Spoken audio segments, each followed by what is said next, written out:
Sejak peristiwa G30 SPKI, simbol Palu dan Arit menjadi tabu karena diinterpretasikan dengan komunis yang ingin menggantikan ideologi Pancasila. Namun seiring berjalannya waktu, simbol Palu dan Arit mulai bermunculan lagi dalam berbagai bentuk dan lambang.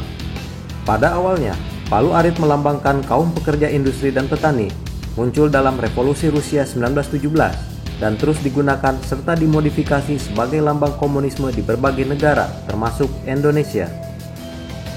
Lambang Palu Arit telah menjadi salah satu simbol komunisme yang terkuat selain simbol bintang merah, senapan, dan jangkar di Jerman Timur.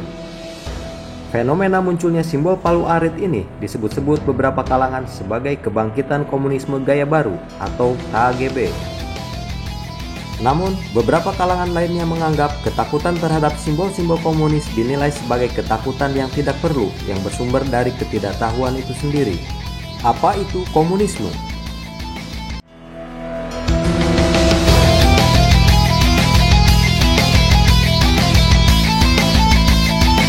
Di Indonesia, komunisme kental dengan Partai Komunis Indonesia atau PKI.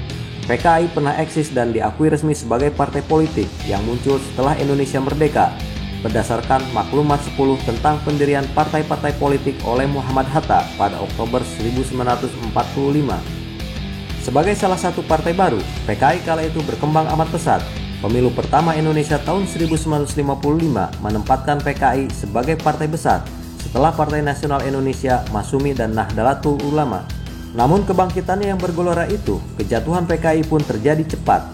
Partai itu dibubarkan dan dinyatakan sebagai partai terlarang di Indonesia setelah peristiwa Gerakan 30 September 1965 yang menewaskan 7 jenderal Angkatan Darat.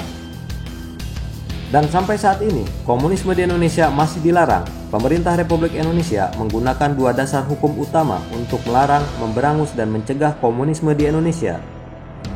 Pertama, ketetapan MPRS nomor 25 tahun 1966 tentang pembubaran Partai Komunis Indonesia, pernyataan sebagai organisasi terlarang di seluruh wilayah negara Republik Indonesia bagi PKI, dan larangan menyebarkan atau mengembangkan paham atau ajaran komunis, Marxisme, Leninisme.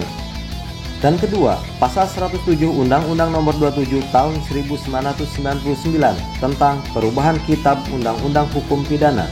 Dalam pertimbangan TAP MPRS nomor 25 yang ditandatangani Ketua MPRS Jenderal TNI Abdul Haris Nasution tersebut tercantum 3 poin. Selain itu, TAP MPRS itu memiliki 4 pasal yang berbunyi sebagai berikut.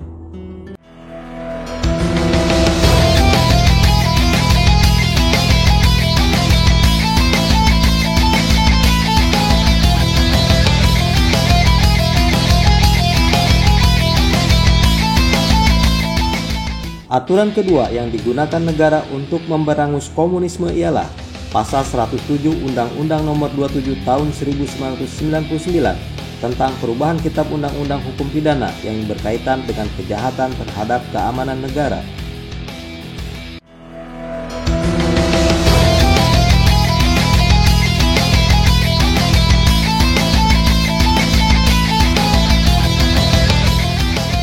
Atas dasar 2 aturan tersebut, menanggapi maraknya simbol Palu Arit, menurut Menteri Pertahanan Ria Mizar Triakudu, para pengguna atribut Palu Arit harus ditangkap.